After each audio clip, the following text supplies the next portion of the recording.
All right, welcome back everyone to our panel discussion on disability in the arts.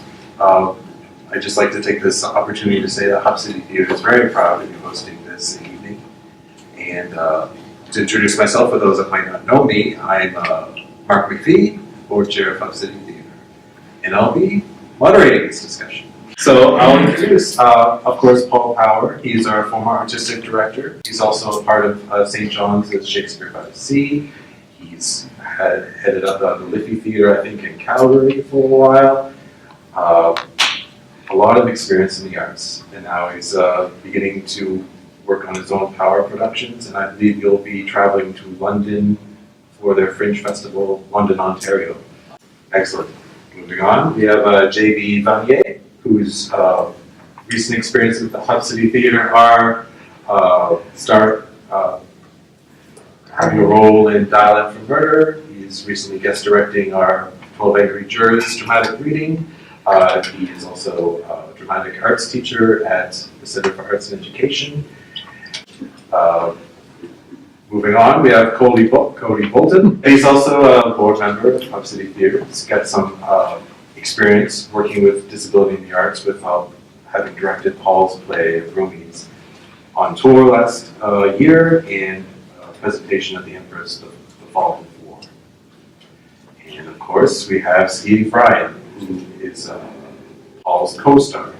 He's got experience in that regard. Fine acting. All right, finally. But first I'd like to start with a question. Paul, what prompted you to have a discussion about disability in the arts after the play reading? Canada Arts Council had a grant program for creation, and so I did my research before applying for that. I wanted to make sure I was applying for something in my text that my project was unique and someone else wasn't doing it over in PEI or something when it came to disability issues and a play with disability themes. And through my research to see what was out there, I noticed that there was a lot of projects in Ontario and out west in BC and some in Alberta that were community theatre groups focused on disability and disability themes and actors. But once you got to Eastern provinces, there didn't seem to be anything, or all the literature I went through, there didn't seem to be any recording of anything taking place in the Atlantic region.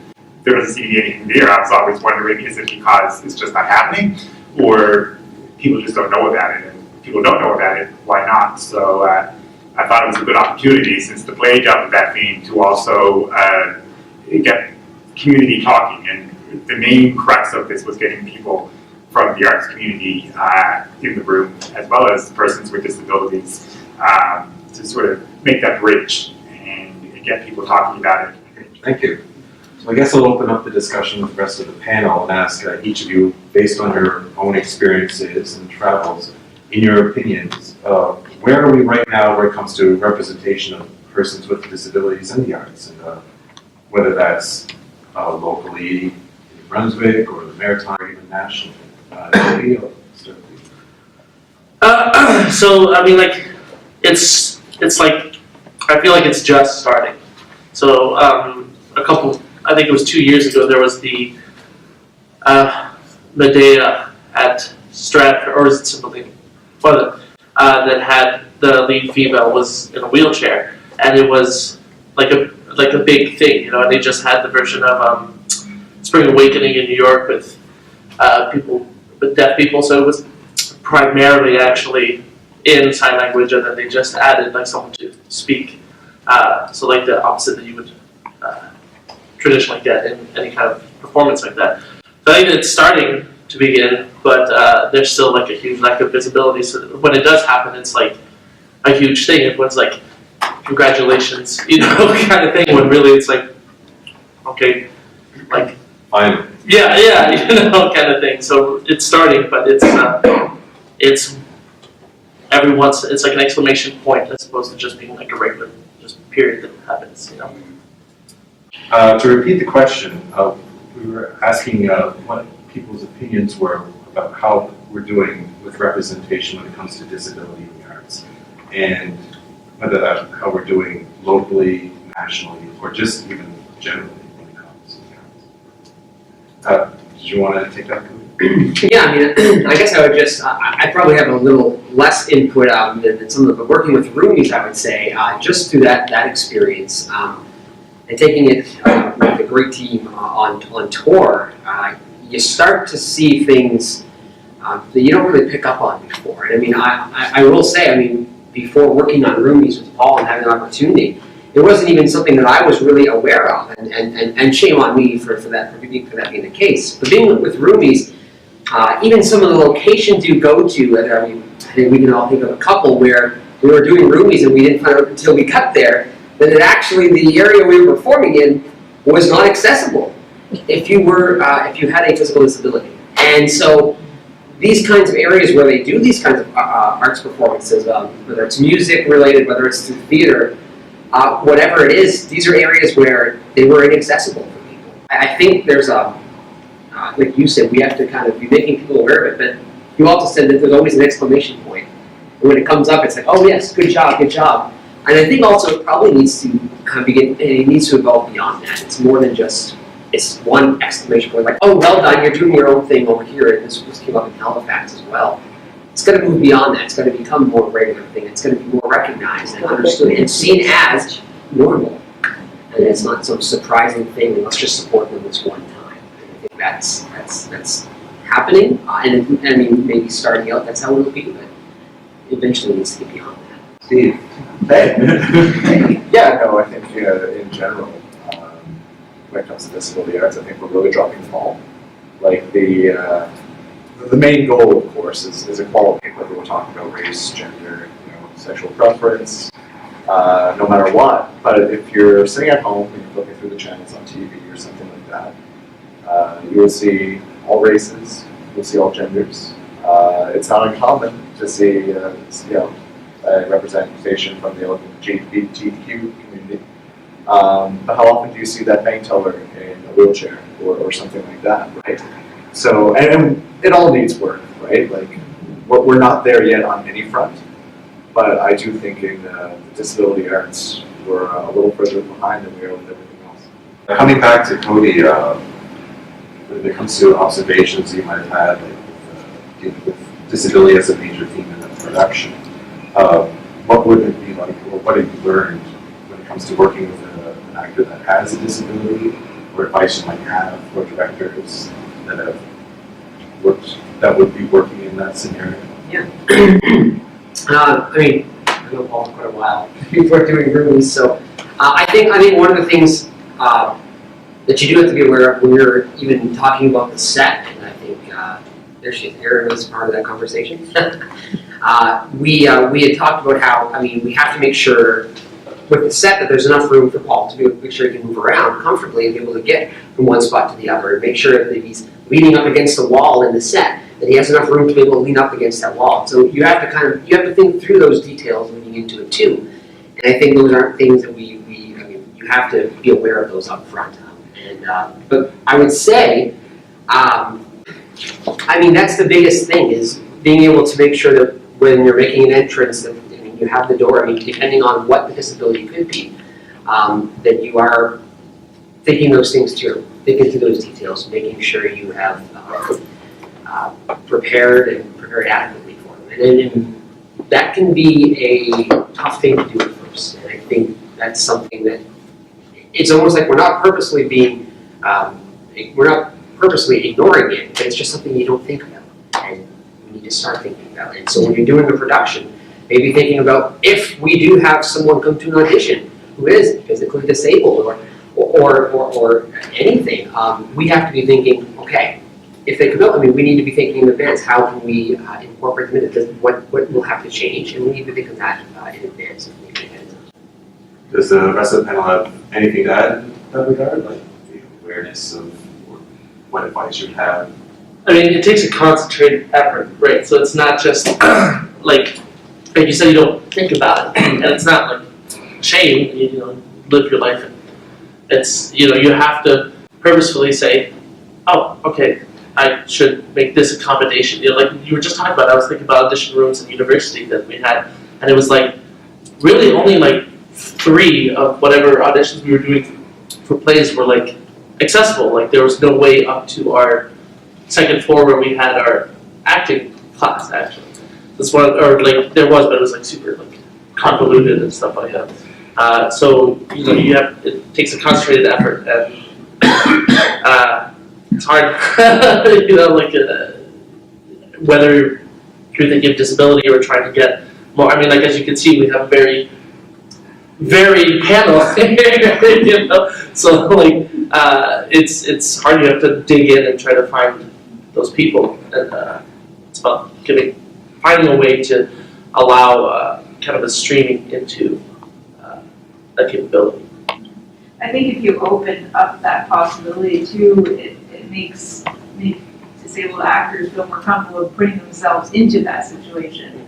I'm not currently disabled, but I did have an accident during university where I broke my knee, and I was involved in a musical theater production, and I felt obligated to drop out. And I dropped out because of the accident, and the director never said, no, we still love you, have you in the play, we'll make accommodations. Like, oh, okay, we'll replace you.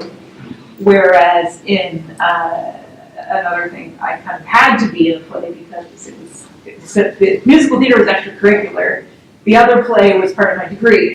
Right. So I had to be involved somehow, and rather than relegating me to the work backstage, my professor gave me a role, and he says, no, we'll just make the person on crutches. And so it was interesting to see those two, The difference. the difference between, you know, someone who is willing to accommodate something versus, you know, there really isn't a place for it in this instance.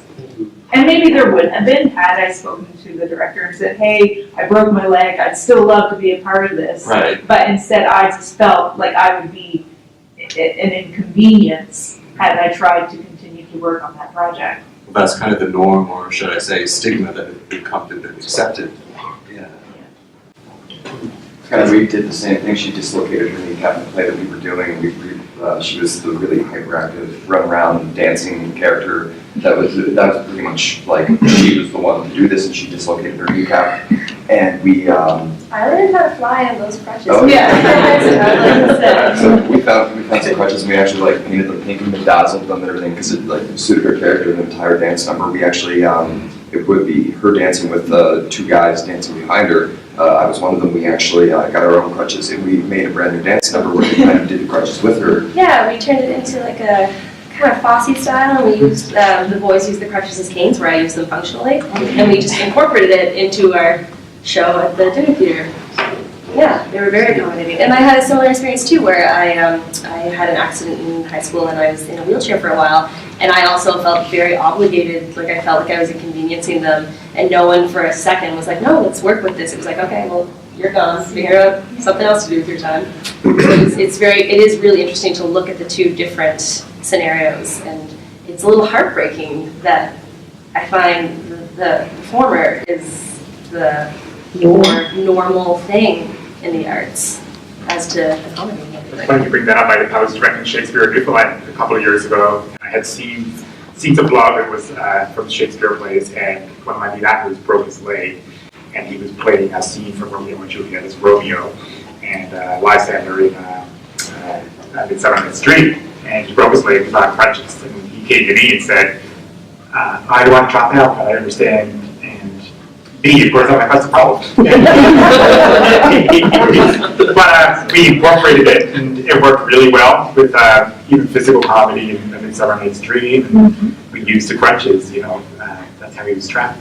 From the audience perspective, like anything is possible. Like they don't know the characters going into some shows, and so like why couldn't my character have had like a disability that was just there, and because it was never mentioned in the script, it was like it was never addressed. It was just the normal, like it was just a part of it, and I find that really interesting. Like I don't think that it should always have to be something thematic. Like I think it should just be something that's represented, where sometimes people just have disabilities and you don't even have to talk about it. They're just doing their thing within the premise of the show. Although we assumed you were an abled actor playing a They did disabled assume that. character, which is another issue, whereas if you, same with, this came up in the panel in Halifax, we no longer you don't hire a white actor to put on blackface to play a black character, Yeah. but yet we're still casting able people. If there is a disabled character, it might not be a disabled actor who's casting that part.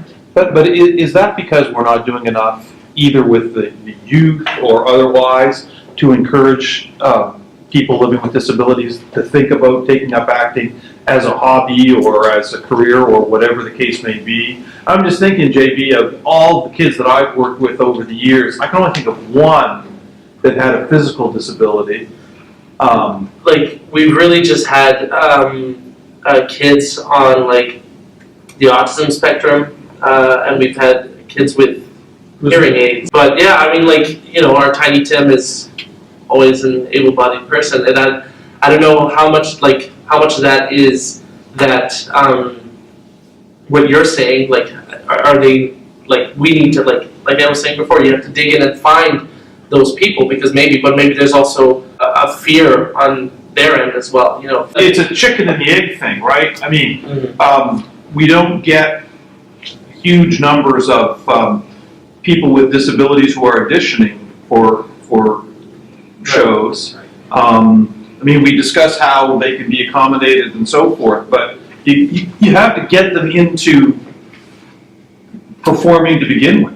Do you think that could have to do though with a lack of representation? Especially like for a kid, like TV and film tends to be their more realistic representation. Like most parents aren't taking their kids to theater on a regular basis, but like even just like watching TV, like there's not a lot of characters that have it. So they're not sitting like, when I was a young girl sitting there watching TV, I was everywhere. I was a young white girl, I was represented everywhere, and I was like, that could be me, I could do that. But without seeing yourself in a role, like with there being no representation of it, it's hard to encourage yourself to want to dive into something like that. Like I can always place myself in roles, but not everybody has that feeling. And I think opening that up and having more roles with people with disability would bring more people out to audition and like I think that's where it needs to start. What happens too is that it becomes a case of tokenism often. Yeah. You know, it shouldn't be, but it becomes like, you know, this is the black character, this is the Asian character, this is the disabled character, this is so and so. And it also becomes like the idea, you know, like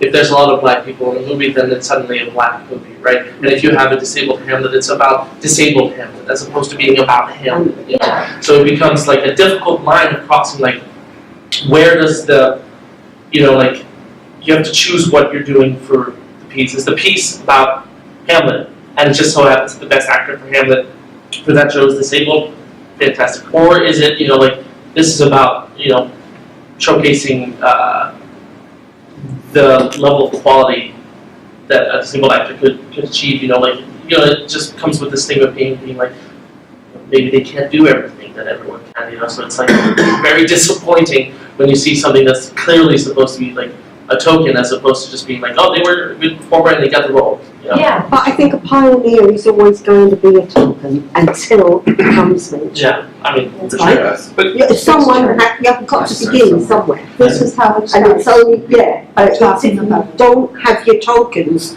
you never get your secondaries and then your major cards and it But all you builds. figure out some way to make this world not the white male, and I'm all for it. You're doing a great job. Yes, And when you're with your children and when you're in society, I have a slight disability. I wear 2 hearing aids. And I've learned to talk about it when I go into a restaurant or when I go into a room or when I start a job, to let them know. Because they can't see it and they're just going to assume that I'm normal and that they're talking to me, I'm not listening. It's that everyday stuff while we're with our children, while we're with our friends, is to try to incorporate that conversation and to think about that. And I know it's just when you make it comfortable for them, which is what the arts will do, it'll make it comfortable. And the more that we show those things in TV, and maybe we'll have female prime ministers in the movies one day. Going back to acting, maybe an actor, I'd like to ask Steve a question.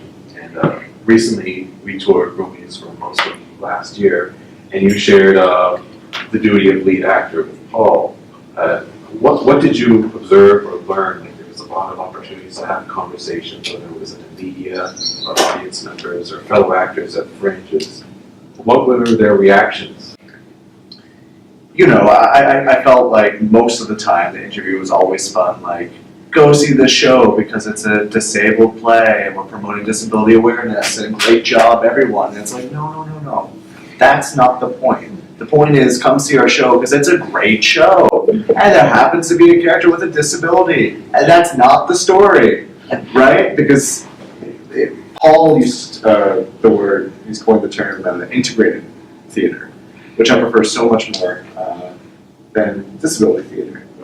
Because it's a blend, right? In Rumi's, that was the idea. Nick, my character, was supposed to have the disability at the end.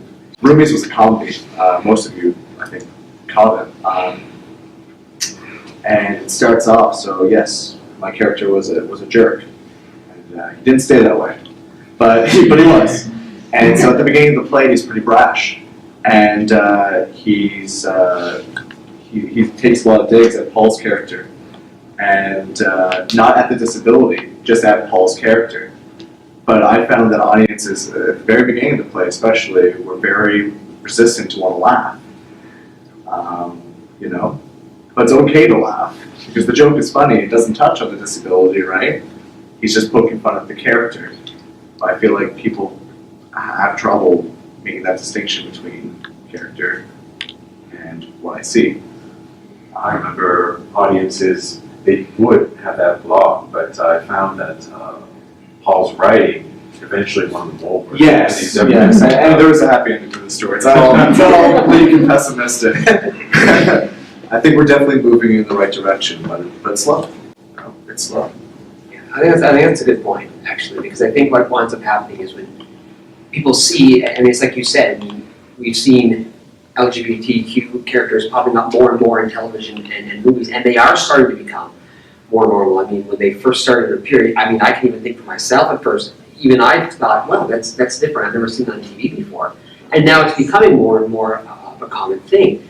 And with disabled characters, people I think still don't know how to react. They see it and they go, I'm uncomfortable. How do I laugh at that? Do I sit back? Do I frown? You know, and I think that's kind of this sense, and this is the general sense from people right now. And we're talking about how do we break that sense, and it's a gradual process, but it is, as you said, it started. Well, the integration, like I like what you said about integrated theatre. Disability theatre makes me think of just all disabled people, but integrated is the mix as a whole. If I can go down that road just a little bit, I'm thinking from the general public like us, when it comes to disabilities, what do you think the perception is there of like, is there going to be a theatre group for the person with Down syndrome? Is there going to be another theatre group for the person in the wheelchair? With all the various disabilities, is that where the direction in society would like to see it go? Well, the question boils down to, are we going to segregate theater for people with disabilities, or are we going to integrate?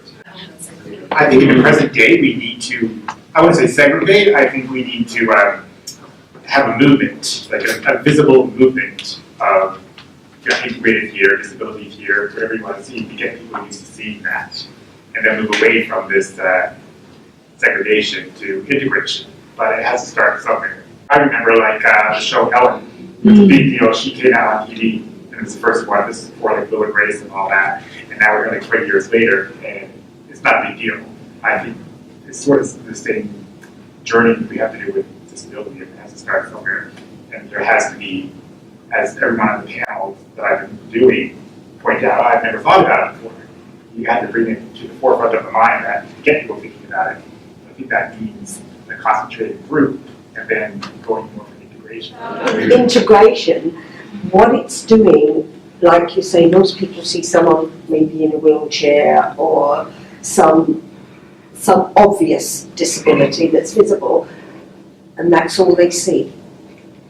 Whereas when we bring people into the mainstream of life, on the stage, on the screen, as part of a regular cast, people then identify the human being rather than the disability. And I think that's what awareness should be. An awareness not of people's disabilities or handicaps or whatever in any shape or form, but an awareness of the human being. The ideal scenario here is that becomes the norm in every spectrum of life. Yeah. We're not just talking about theater, when that begins to happen too, then it is also becoming generally accepted here. It's almost like there's a process, like you said, Paul, a process, we start to do these things, and then we can get there. It's that process where you wish you could jump and just be at the end, but it's just not the way culture works or society works today. So we have to follow that process. Yeah. For instance, we've talked about the stigmas. We've talked about the difficulties of having perhaps simply a disabled theater separate from others or integrated, and what steps can be taken. But really, it's about what theater groups can do, whether it's professional or community, to make this a practical reality. We can talk about the ideal and how humans of all sorts can be represented. What are the first practical steps that we can take to make sure that we're moving towards that ideal? What does it panel think? I think it's easier than it used to be. So like well, to speak on behalf of you here for a second, but for those of you who don't know how to know about it, but anyways, he broke his femur, right? Yeah. Yeah. So you've always been mobile though, but you found yourself much less mobile with a wheelchair, right? So like I think about like when you put up posters for a show or for a call or something like that, the idea of people being able to get out to get that information was much more difficult. So like obviously the rise of social media, I hope has made that kind of information more accessible, but I think that it's like part of it has to fall on you to, like I said, you have to put yourself out there. So you have to know that, okay, I want to bring in a more varied auditioning crowd. So not only will I post through my normal sources, I will go to like an organization that works with disabled people, or an organization that represents immigrants, represents minorities or something. Yeah, I think that's like the first step is making this concentrated effort to make that link. And that's what I've learned through all these discussions, or even who I get to come to these discussions. It's got to be a lot more of an effort to reach beyond our regular people that we reach. I think that goes for like any arts community, especially community theater, that we don't have a lot of money for marketing, and that is we're limiting ourselves if we don't make that reach out to expand who we're reaching, both audience members and actors. If you make the concentrated effort to bring that poster or make that call to sort of expand it, I think that's one of the first tangible steps that we can do. And then even marketing your play or whatever performance you're giving, is accessible. Making that concentrated effort to have it in an accessible spot. That brings up a good point, because we can talk about accessibility, but most of our shows, like Park's not too bad, but say if we're at the Empress, got an old industrial lift. They may say that's accessible, but you're treating your patron with a disability has to come into the back of the freight elevator. But Yeah. it's like And with theater too, that can really hurt the show. If you are like backstage and you're seeing things, like it takes away, like it takes you out of like the world and you're seeing how it was built, like which can be interesting in another way for some people, but not for everyone. So I think like carting someone up through backstage. For those who don't know, I broke my leg, and so I've been in a wheelchair for a little bit. And back in St. John's, Newfoundland, there's like some shows that were on the go that I wanted to go see. And of course, they have alternative spaces that are more affordable than big theaters, and most of them weren't accessible. And my friend inquired about one show, and they said, "Oh yeah, we can get them in." And they sent this map and pictures of I'd have to bring my wheelchair up, back alley through this mud under a deck, and there's the back door, still with 2 steps. And they're like, "Oh, but we can hoist you in," and it's like the most unappealing layout I've ever seen in my life. So it deterred me from even going to it. So the challenges of hosting a show in any venue, you begin with what is available locally. And I don't... Brings up a municipal issue. is a municipal issue, but that Access. it becomes a provincial issue and a federal issue when the funding comes from those levels of government. But one of the instances we went through during our tour is that we had booked for the Atlantic Fringe Festival in Halifax. They're like, yeah, great. And they put us in this venue. Paul does a little bit of research. There's this huge flight of stairs to go up. It was completely inaccessible for anybody in a wheelchair or, yeah, it was, so Paul contacted them, brought it up, made clear why he was bringing it up. It took a conversation, and then they were like, of course. And we were promptly moved to a more accessible spot. And they did what they could. But this is the Atlantic Fringe Festival that makes a great showing and effort of being accessible when it comes to diversity and disability on all fronts. So they were in a position where they could accommodate us in a city like Halifax, which has a larger theatre community than ours. But when it comes down to Moncton, it's a little bit more challenging. Are there resources available, like today, now, for those with disabilities who are pursuing their heart's desire? And if you could speak to any hopeful signs or optimism that you see as you're putting on this play in Troy, and perhaps advice I could give to someone who is desiring to fulfill their dreams.